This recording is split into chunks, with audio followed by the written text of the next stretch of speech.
Bismillahirrahmanirrahim. Terjemahan buku Ihya Ulumuddin karya Imam Al-Ghazali.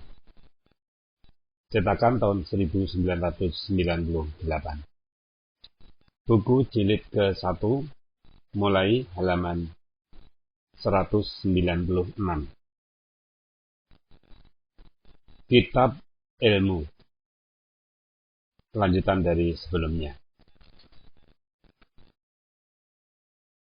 Telah diperingatkan oleh Allah Ta'ala dengan kisah Nabi Khidir alaihissalam dan Nabi Musa alaihissalam. Berkata Nabi Khidir alaihissalam, Innaka lan tastati'a ma'iya sabron wa kaifa tasbiru ala ma lam tuhit bihi kubra.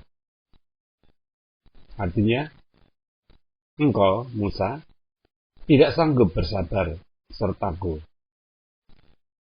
Bagaimana engkau bersabar dalam persoalan yang belum berpengalaman di dalamnya? Surat Al-Kahfi ayat 67-68. Lalu Nabi Khidir alaihissalam membuat syarat, yaitu Nabi Musa alaihissalam harus diam dan menerima saja. Berkata Nabi Khidir alaihissalam, Fa ini taba'tani fala tas'alni an say'in hatta ukhtisalaka minhu dzikra. Artinya, jika engkau mengikuti aku, maka janganlah bertanya tentang sesuatu, sehingga aku sendiri yang akan menceritakan kepadamu nanti. Surat Al-Kahfi ayat 70. Rupanya Nabi Musa alaihissalam tidak sabar dan selalu bertanya, sehingga menyebabkan berpisah di antara keduanya. Pendek kata, tiap-tiap pelajar yang masih berpegang teguh kepada pendapatnya sendiri dan pilihannya sendiri, di luar pilihan gurunya, maka hukumlah pelajar itu dengan keteledoran dan kerugian. Jika Anda mengatakan, bukankah Allah Ta'ala telah berfirman, Fas'alu ahla dzikri in kuntum la ta'lamun. Artinya, bertanyalah kepada ahli ilmu jika kamu tidak tahu. Surat An-Nahl ayat 43.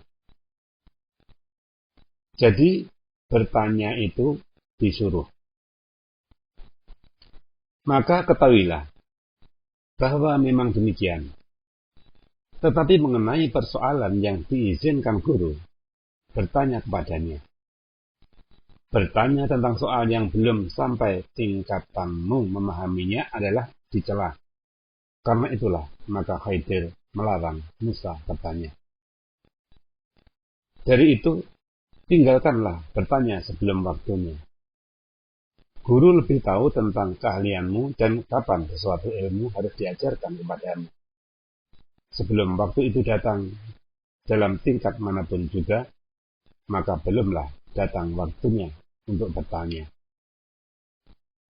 Berkata Ali radhiyallahu anhu, hak dari seorang yang berilmu ialah jangan engkau banyak bertanya kepadanya. Jangan engkau paksakan dia menjawab. Jangan engkau minta bila dia malas.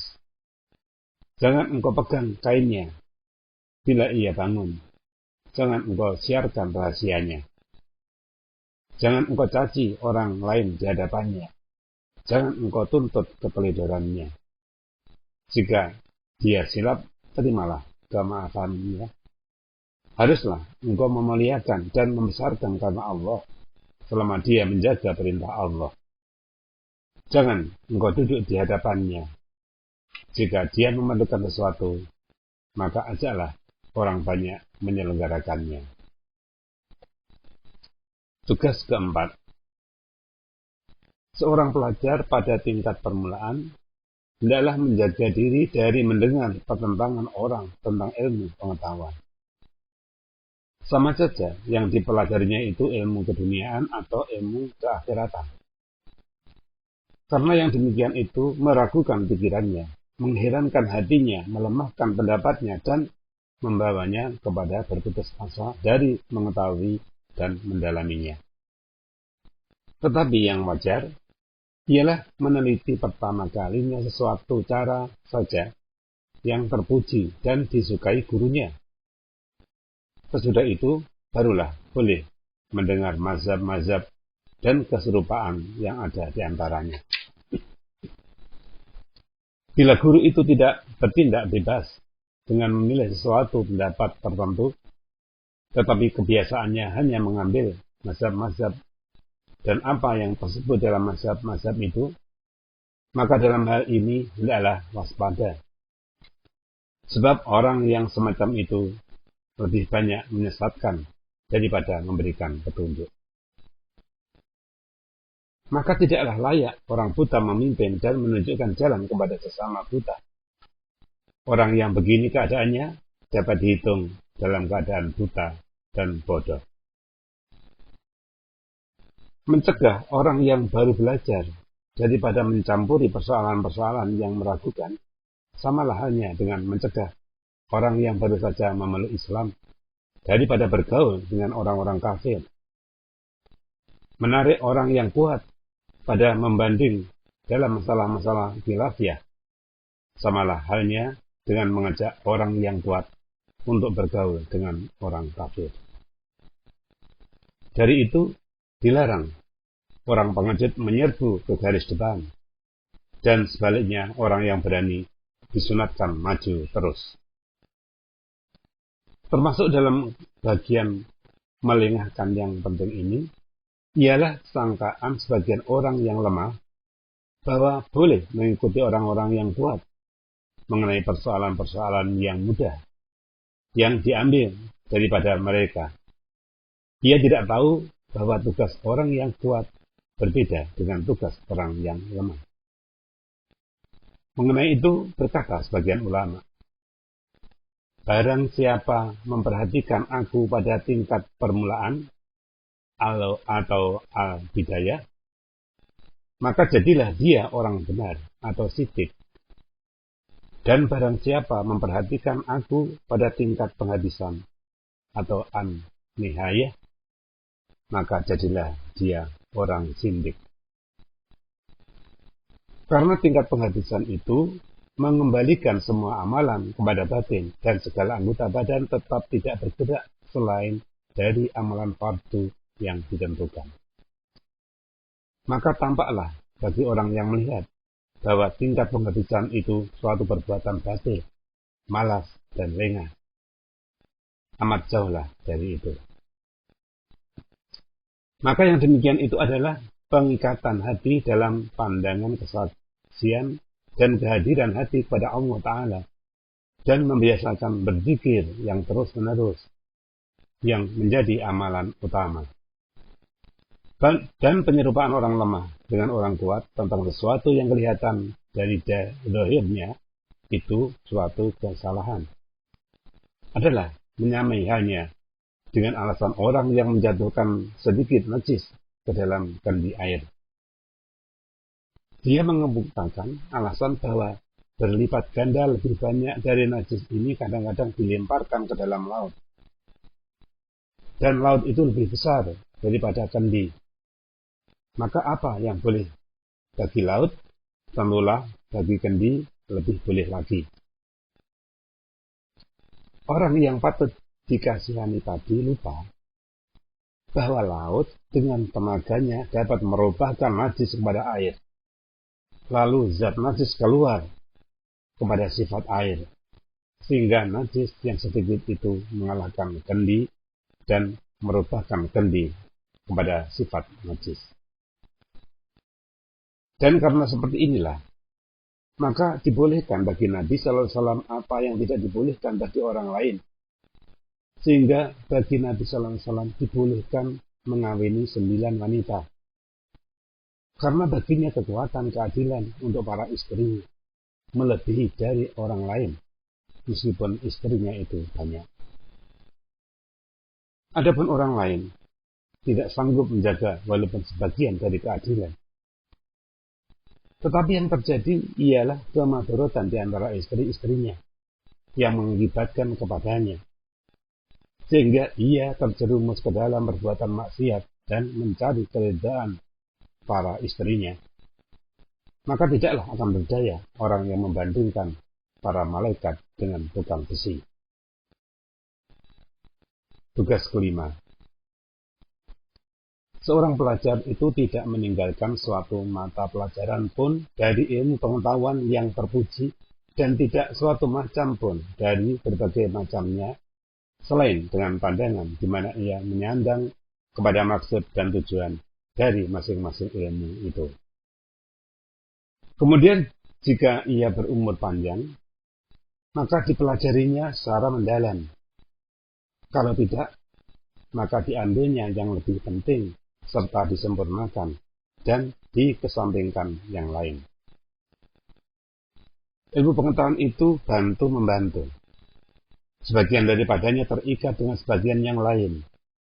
Orang yang mempelajari ilmu terus memperoleh faedah daripadanya, yaitu terlepas dari musuh ilmu, yaitu kebodohan. Karena manusia itu adalah musuh dari kebodohannya. Berfirman Allah Ta'ala, wa idlam yahtadu bihi wa sayaqulu hadha ifkun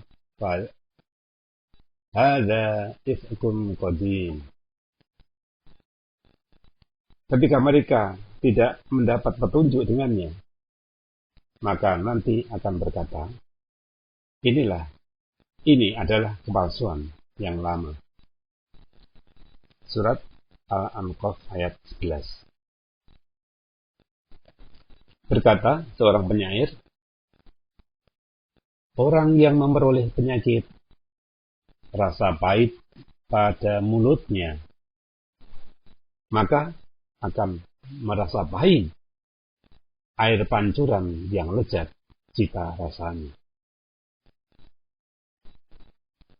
Ilmu pengetahuan dengan segala tingkatannya, ada kalanya menjadi jalan yang membawa seorang manusia kepada Allah Ta'ala atau menolong membawa ke jalan tersebut. Pengetahuan itu mempunyai tingkat-tingkat yang teratur, dekat dan jauhnya dengan maksud. Orang yang menegakkan ilmu pengetahuan itu adalah penjaga-penjaga seperti penjaga rumah, penyantun, dan benteng. Masing-masing mempunyai tingkatan, dan menurut tingkatan itulah ia memperoleh pahala di akhirat apabila tujuannya karena Allah Ta'ala. Tugas ke-6. Seorang pelajar itu tidak memasuki sesuatu bidang dalam ilmu pengetahuan dengan serentak, tetapi memelihara tertib dan memulainya dengan yang lebih penting. Apabila umur itu biasanya tidak berkesempatan mempelajari segala ilmu pengetahuan, maka yang lebih utama diambil ialah yang lebih baik dari segala pengetahuan itu dan dicukupkan dengan sekedarnya. Lalu dikumpulkan seluruh kekuatan dari pengetahuan tadi untuk menyempurnakan suatu pengetahuan yang termulia dari segala macam ilmu pengetahuan, yaitu ilmu akhirat. Yang saya maksudkan dengan ilmu akhirat yaitu kedua macamnya, ilmu muamalah dan ilmu mukasyafah. Tujuan dari ilmu muamalah ialah ke ilmu mukasyafah, dan tujuan dari ilmu mukasyafah ialah mengenal Allah Ta'ala. Tidaklah saya maksudkan dengan itu akan akidah atau i'tiqad yang dianut orang awam dengan jalan pusaka atau pelajaran, atau cara penyusunan kata-kata dan perdebatan untuk mengokohkan ilmu kalam dari serangan lawan, seperti tujuan ahli ilmu kalam. Tetapi yang saya maksudkan ialah suatu macam keyakinan, yaitu hasil dari nur yang dicurahkan Tuhan ke dalam hati hambanya, yang sudah mensucikan kebatinannya dari segala kekotoran dengan mujahadah atau berjihad melawan hawa nafsu. Sehingga apabila dia ke tingkat keimanan Sayyidina Abu Bakar radhiyallahu anhu, yang kalau ditimbang dengan keimanan penduduk alam seluruhnya, maka lebih beratlah keimanan Abu Bakar itu, sebagaimana telah diakui oleh Nabi Shallallahu Alaihi Wasallam sendiri. Maka tidak adalah artinya padaku apa yang diikutkan oleh orang awam dan yang disusun oleh ahli ilmu kalam yang tidak melebihi dari orang awam itu selain dari teknik kata-kata. Dan karenanya lalu dinamakan ilmu kata-kata atau ilmu kalam, suatu pengetahuan yang tidak disanggupi Umar, Utsman, Ali, dan lain-lain sahabat, di mana Sayyidina Abu Bakar radhiyallahu anhu memperoleh kelebihan dari mereka ini dengan suatu rahasia atau sir yang terpendam di dalam dadanya. Dan heran benar orang-orang yang mendengar perkataan tersebut dari Nabi kita Shallallahu Alaihi Wasallam, lalu memandang leceh dengan mendakwakan bahwa itu barang batil, pikiran kaum tasawuf, dan tidak dapat dipahami. Maka haruslah Anda berhati-hati menghadapinya. Kalau tidak, nanti Anda kehilangan modal. Dan waspadalah untuk mengetahui rahasia yang terbongkar dari simpanan kaum fuqaha dan ulama kalam. Anda tidak akan mendapat petunjuk untuk itu selain dengan bersungguh-sungguh mempelajarinya. Pendek kata, ilmu yang termulia dan tujuannya yang paling utama ialah mengenai Allah Ta'ala. Itulah lautan yang dalamnya tidak dapat diduga. Tingkat yang tertinggi untuk itu dari manusia ialah tingkatan para nabi, kemudian para wali, kemudian orang-orang yang mengikuti mereka. Menurut riwayat, pernah orang bermimpi melihat dua orang ahli hikmah dalam sebuah masjid. Dalam tangan seorang dari keduanya ada sehelai kertas yang bertuliskan, jika Anda telah berbuat baik segala sesuatu, maka janganlah menyangka telah berbuat baik pula tentang sesuatu, sehingga Anda telah mengenal Allah Ta'ala dan mengetahui bahwa Dialah yang menyebabkan segala sebab dan menjadikan segala sesuatu. Dan dalam tangan yang seorang lagi bertuliskan, sebelum saya mengenal Allah, saya minum dan saya haus. Ketika saya sudah mengenalnya, maka hilanglah kehausan saya tanpa minum. Tugas ke-7, bahwa pelajar tidak mencemplungkan diri ke dalam suatu bidang ilmu pengetahuan sebelum menyempurnakan bidang yang sebelumnya. Karena ilmu pengetahuan itu tersusun dengan tertib. Sebagiannya menjadi jalan menuju kebahagiaan yang lain. Mendapat petunjuklah kiranya orang yang dapat memelihara tata tertib dan susunan itu. Berfirman Allah Ta'ala, alladzina ataina humul kitaba yatlunahu haqqa tilawati. Artinya, mereka yang kami datangkan kitab kepadanya, dibacanya dengan sebaik-baiknya. Surat Al-Baqarah ayat 121. Artinya tidak dilampauinya sesuatu bidang sebelum dikuasainya benar-benar, baik dari segi ilmiahnya atau segi amaliyahnya. Dan tujuannya dalam segala ilmu yang ditempuhnya ialah mendaki kepada yang lebih tinggi.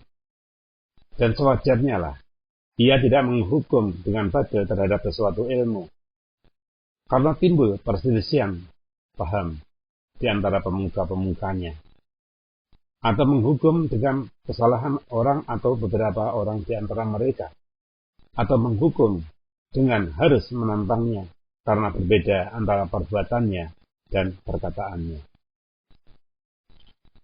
Anda akan melihat suatu golongan yang tidak mempunyai perhatian terhadap masalah-masalah yang berhubungan dengan akal pikiran dan pemahaman. Disebabkan kata mereka, persoalan itu kalau ada berpangkal, tentulah diketahui oleh pemuka-pemuka persoalan-persoalan itu sendiri. Untuk menyingkap segala keraguan ini, sudah diutarakan dalam kitab Mi'yaril Ilmi. Anda akan melihat segolongan manusia yang berkeyakinan bahwa ilmu kedokteran itu batil. Karena dilihatnya suatu kesalahan dari seorang dokter. Segolongan lagi berkeyakinan bahwa ilmu nujum itu betul, karena kebetulan kejadian itu sesuai dengan yang dinujumkan. Segolongan lagi berkeyakinan bahwa ilmu nujum itu tidak betul, karena kebetulan kejadian itu tidak sesuai dengan yang dinujumkan. Sebenarnya semua itu salah. Tetapi sewajarnya lah sesuatu itu diketahui pada dirinya. Sebab tidaklah tiap-tiap orang itu mengetahui betul seluruh ilmu pengetahuan. Dari itu berkata Ali radhiyallahu anhu, engkau tidaklah mengetahui kebenaran dengan orang-orang, tetapi ketahuilah kebenaran itu, barulah engkau akan mengetahui ahlinya. Tugas ke-8, seorang pelajar itu hendaklah mengenal sebab untuk dapat mengetahui ilmu yang termulia. Yang demikian itu dikehendaki dua perkara. 1. Kemuliaan hasilnya. 2. Kepercayaan dan kekuatan dalilnya. Hal itu seumpama ilmu agama dan ilmu kedokteran. Hasil dari yang satu itu kehidupan abadi, dan dari yang lain itu kehidupan duniawi atau hidup fana. Jadi, ilmu agamalah yang termulia. Seumpama ilmu berhitung dan ilmu nujum. Maka ilmu berhitung yang lebih mulia karena kepercayaan dan kekuatan dalil-dalilnya. Dan jika dibandingkan ilmu berhitung dengan ilmu kedokteran, maka ilmu kedokteranlah yang lebih mulia dipandang kepada faedahnya. Dan ilmu berhitunglah yang lebih mulia dipandang kepada dalil-dalilnya. Memperhatikan kepada faedahnya adalah lebih utama. Dari itu, ilmu kedokteranlah menjadi lebih mulia, meskipun bagian terbesar daripadanya didasarkan kepada kira-kiraan. Dengan ini jelaslah bahwa yang termulia itu ilmu mengenai Allah Azza wa Jalla, mengenai malaikat-malaikatnya, kitab-kitabnya, rasul-rasulnya, dan ilmu mengenai jalan yang menyampaikan kepada yang demikian. Waspadalah bahwa kegemaran tidaklah ditumpahkan kepada yang lain dari ilmu-ilmu tadi, dan bersungguh-sungguhlah mempelajarinya. Tugas ke-9, bahwa tujuan pelajar sekarang ialah menghiasi kebatinannya dan mencantikkannya dengan sifat keutamaan. Dan nanti ialah mendekatkan diri kepada Allah Ta'ala, mendaki untuk mendekati alam yang tinggi dari para malaikat dan orang-orang muqarrabin atau orang-orang yang mendekatkan diri kepada Allah. Dan tidaklah dimaksudkan dengan menuntut ilmu pengetahuan itu untuk menjadi kepala, untuk memperoleh harta dan kemegahan, untuk melawan orang-orang bodoh, dan untuk membanggakan diri dengan teman-teman. Apabila yang tersebut di atas maksudnya, maka tidak ragu lagi bahwa pelajar itu telah mendekati tujuannya, yaitu ilmu akhirat. Dalam pada itu, tidak layaklah memandang dengan pandangan kehinaan kepada ilmu pengetahuan yang lain, seperti ilmu fatwa, ilmu nahwu, dan bahasa, yang ada hubungannya dengan kitab suci dan sunnah Nabi, dan sebagainya, yang telah kami uraikan pada mukadimah, dan pelengkap dari bermacam-macam ilmu pengetahuan yang termasuk dalam bagian fardu kifayah. Janganlah Anda berpikir tentang kesangatan pujian kami akan ilmu akhirat, bahwa kami melecehkan ilmu-ilmu yang lain. Tidak. Orang-orang yang bertanggung jawab dalam lapangan ilmu pengetahuan, samalah halnya dengan orang-orang yang bertanggung jawab di benteng-benteng pertahanan, dan orang-orang yang ditugaskan di situ, dan orang-orang yang berjuang berjihad fisabilillah. Di antara mereka itu ada yang bertempur, ada yang bertahan, ada yang menyediakan minuman, ada yang menjaga kendaraan, dan ada yang mengurus orang-orang yang memerlukan perawatan. Tidak ada seorang pun di antara mereka yang tidak mendapatkan pahala, kalau tujuannya untuk meninggikan kalimat Allah, bukan untuk menganut, bukan untuk mengaut harta rampasan. Maka demikian pula para alim ulama. Berfirman Allah Ta'ala, Yarfa'illahu alladhina amanu minkum walladhina utul ilma darajat. Artinya, ditinggikan Allah mereka yang beriman di antara kamu dan mereka yang diberi ilmu dengan beberapa tingkat. Surat Al-Mujadalah ayat 11. Dan berfirman Allah Ta'ala, Hum darajatun indallah. Artinya, mereka memperoleh beberapa tingkat pada Allah. Surat Ali Imran ayat 163. Kelebihan itu relatif. Pandangan kita lebih rendah kepada penukar-penukar uang, atau penukar uang antara uang satu dengan uang negara lain, bila dibandingkan dengan pandangan kita kepada raja-raja. Tidaklah menunjukkan kepada hinanya penukar-penukar uang itu, bila dibandingkan dengan tukang-tukang sapu. Maka janganlah disangka bahwa apa yang diturunkan dari kedudukannya yang tinggi berarti sudah kehilangan pangkat. Tidak. Sebab pangkat yang tertinggi ialah bagi para nabi, kemudian bagi para wali, kemudian bagi para ulama yang mendalam ilmunya, kemudian bagi orang yang soleh, dengan berlebih berkurangnya derajat mereka itu. Pendek kata, barang siapa berbuat amal seberat biji sawi dari kebajikan, maka akan dilihatnya berbuat amal seberat biji sawi dari kejahatan, maka akan dilihatnya. Barang siapa bertujuan kepada Allah dengan ilmu pengetahuan apapun juga, niscaya bergunalah baginya, dan sudah pasti akan meninggikan derajatnya.